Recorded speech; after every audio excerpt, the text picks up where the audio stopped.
Good afternoon. Welcome to Northpoint of View here with Dr. Walter Kimsey. Walter, how are you?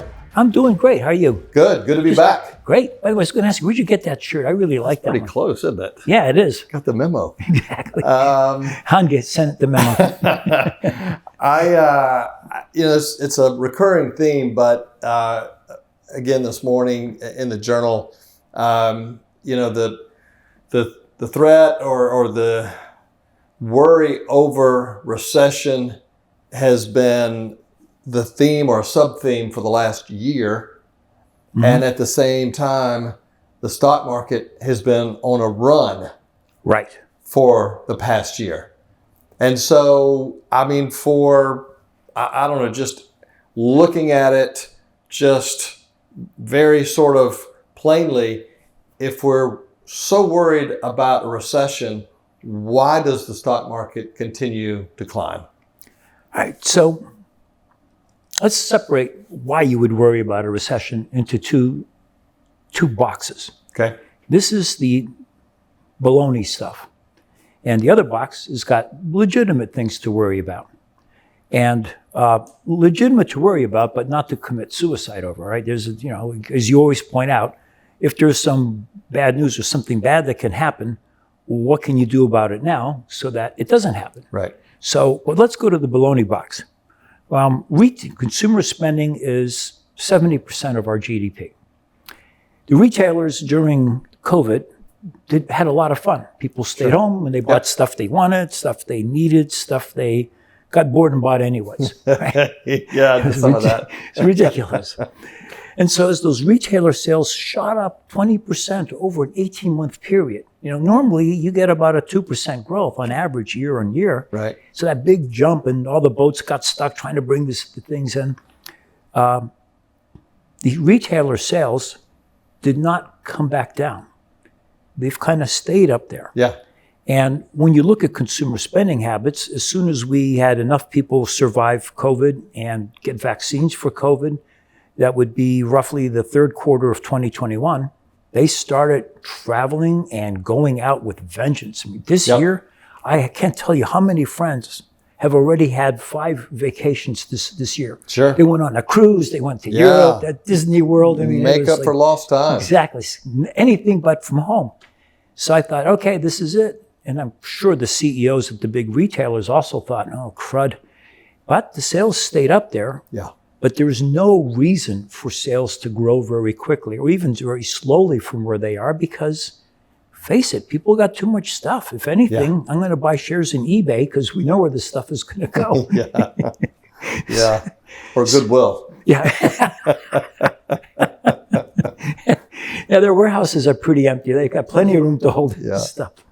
So if I'm a CEO for Walmart or Target or whatever, I'm sitting there biting my nails because the next logical move after the sales did something like this is to go back down to the trend. Sure. Because where the sales are today in 2019, I would have forecast for 2026 to 2028. Yeah, still above the trend line. Yeah, way above. So how do we get back to the trend line? Do we just hang there until the trend line catches up or do we just correct down? And so far that hasn't happened. But in order to explain why their sales weren't growing very quickly, the nonsense from the CEOs and the CFOs spewed to Wall Street is ridiculous. Well, we're in a recession. Right. That started in March of last year. What recession? Okay, well, the consumer is worried about their income. Unemployment rate continued to drop. Right.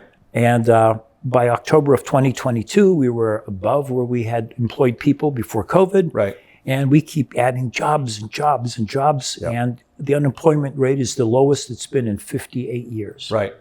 Okay, so stop lying about the consumer. Right. Oh, it's inflation. Stop that. The retailers, once they had too much stuff come into the stores, they discounted the hell out of it. I was told that was going to happen, so I went to some stores I normally don't go to, like Walmart and et cetera, and they had huge discounts on all kinds of merchandise. So that's not inflation, okay? I mean, right. So where did the prices go up and stay up?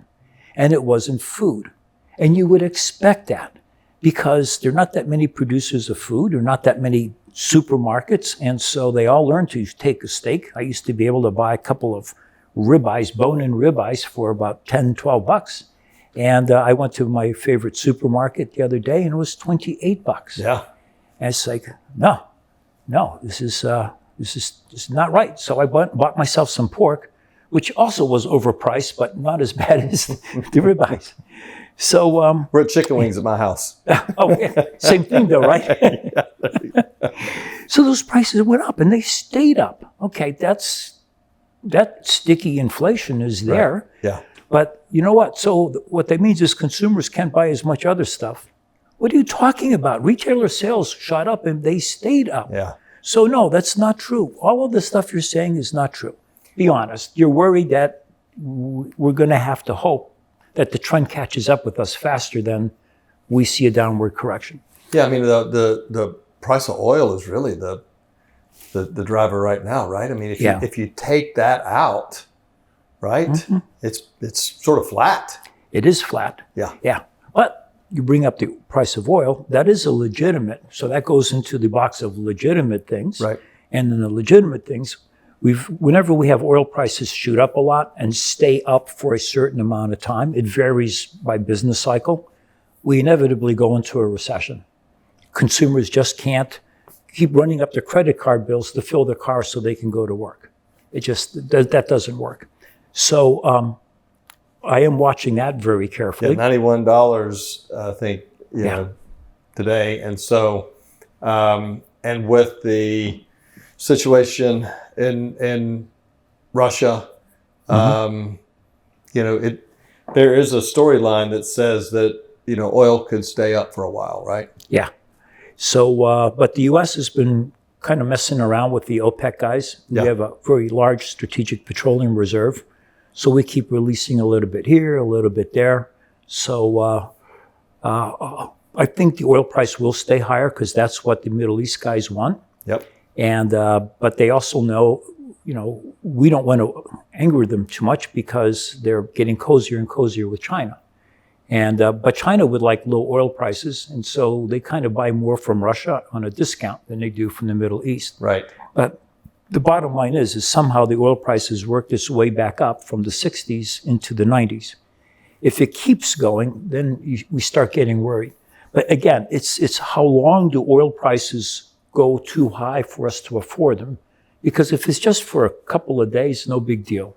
A couple of weeks, not so bad. A couple of months, not so bad. A couple of quarters, couple of years, oh crap, we're going into recession. And so, and this isn't where I thought this conversation was going to go, but fine. So, you know, what is that, you know, timeline? Because as we've said, you know, the recession has been predicted now for the last 12 months, and the economy seems to be sort of chugging along pretty well. Exactly. So, you know, but why would you be concerned? Well, there's two things. One is the yield curve has been inverted. Okay. And I've shown you the chart before. When the yield curve inverts, inevitably there's a recession soon after. But when you look at the history of this, you know, indicator, you find that in some recessions it was almost, well, first of all, you don't get the recession until the yield curve un-inverts. Right. So we have this yield curve is inverted and everybody went recession. Yeah. Sorry, you have to wait for it to uninvert if you're going to use the yield curve slope as an indicator of us going into recession. And I believe it's still inverted. It is still inverted. Yeah. In fact, we could look it up on Fred and I can show you. Interestingly or not, I looked at it this morning. I knew you were coming in today. So it is indicating that, and yeah, sooner or later we'll go into a recession. I mean, for goodness sakes, we have one every so often, and you know, we do need to. The economy is restructuring, but this is where I put into the box of baloney. The restructuring of the U.S. economy is not an indication of recession. For example, more and more people are spending less and less time in offices. Right. Right. So it looks like the norm is going to be 3 days in the office, 2 days not in the office, and every so often not in the office all week. But it's loosey-goosey. So we don't need as much office space. We got all these office buildings. Downtown residential real estate's too expensive. And so one of the big restructurings that has to take place is the office stuff. You sent me that article on that tell me, what's the name of that building? It's beautiful. It's the kind of pyramidical one. And it was valued at $180 million in 2019, and it sold a few months ago for $60. Yeah. The banks that lent money against this had a big write-off. So all of these write-offs are beginning to take place. And there's more of that coming. Yeah. Oh, absolutely. Next 2 quarters, that could be a little bit of the tipping point, right? Exactly. And you've got the Fed raising rates and creating financial instability. And when you look at the rate at which the Fed has been raising rates, it is the fastest since Bernanke. Right. And we know what happened with Bernanke. Yeah. In fact, I look back in time. Back in the mid-'90s, you might remember we had that worry about a recession in 1995 because in '94, Greenspan was out there raising rates to get rid of inflationary pressures. And we were all betting that 95 there'd be a recession. Do you remember the recession of 95? There was no recession in 95. Didn't happen. So chalk up one for the Fed for a soft landing. So that proves, A, it can be done. It can be done. Right. So then we got Bernanke, the PhD in economics, who got a Nobel Prize for fixing the economy that he screwed up royally. He blew up the economy, and then he went and used the right policies to fix it. But he gets a Nobel Prize for that. Well, I'm going to take it away from the guy. He caused the mess. Now I know how to win one. I'm going to go ruin the economy and then fix it and go, hey, where's my prize? But anyways, the second time, hard landing. We all remember 08, 09. I mean, we were all looking for new jobs. Tough. So now we come to this lawyer masquerading as a Fed chairman. And tell me what you really think. Exactly. I think everybody who knows Poser. I haven't used that line yet, but I got to start labeling that way. So this is legitimate. I mean, you could see the financial system really get hit hard. So that's why I keep my eye right now on consumer credit, because as oil prices go up and stay up, a lot of people have these SUVs and trucks, et cetera, that they get more miles to the gallon, but the truth is you go to the gas station and you got to use your credit card. Nobody carries that much cash around to fill the tank. Right. So that's where I think we have to pay close attention. I think the Fed is doing the same. But the other thing that I get asked a lot is, what about the student loans? And so the students are going to have to start paying on their loans. That's a topic we'll talk about later, but right now it just adds to the debt service burden for the consumers. I will say that, sort of anecdotally, it seems to me that the people that I'm working with that are our age, were all at a point in time in '08 that, while those scars have healed, they're still evident. Yes. It doesn't seem like that long ago. And so things that, had I not been through '08, I would be doing now, I haven't done. So I've got a sort of a built-in governor on our business, our expending, our, debt. Yeah. Our retirement plans. In terms of just, overall operations. And it really, to me, if there's a mitigating factor, it's the fact that, we survived that, but we certainly in no way have forgotten it. Exactly. And so there's a limit and sort of a spread that, is sort of taking the top off of, sort of the last 3 or 4 years where we could have extended ourselves in a way that a lot of people have held back. And in my mind, maybe that's the difference between, I'm not going to even suggest a soft landing, but the difference between a hard landing and a crash landing. Oh, absolutely. I wrote a note. I was working at Moffitt & Nichol at the time. And when Lehman Brothers blew up, that weekend I wrote a note to all the executives, and I just said, we are likely to go into a debt deflation down spiral. Because when prices drop, you can't pay off your loans. Right. I'm a farmer. I bought seeds, planted them. When the corn came out of the ground, the prices dropped so much I couldn't even pay back the seed provider. Okay, so what happens then is I can't pay my debts. That means I'm going to have to let the bank repossess my house, or like they did in the 30s, they repossessed the farms. And then I don't have the money. If I don't have the money to pay my mortgage, I don't have the money to go buy stuff.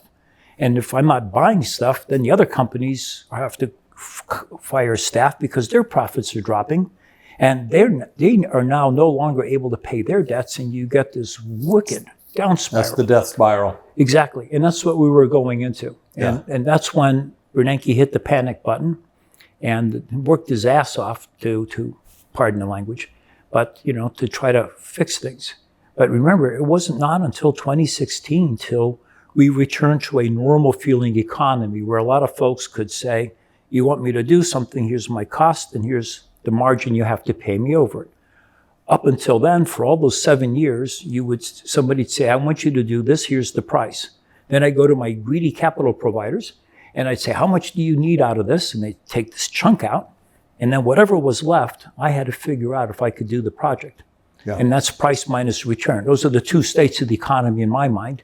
And we were in price minus return for 6-7 years. Yeah. It was a long, drawn-out process. And in that reference, you're exactly right. It hasn't been that long that we've been back to normal. And then you take a couple of years out of that with COVID, and it's been a little bit of a roller coaster, right? Exactly.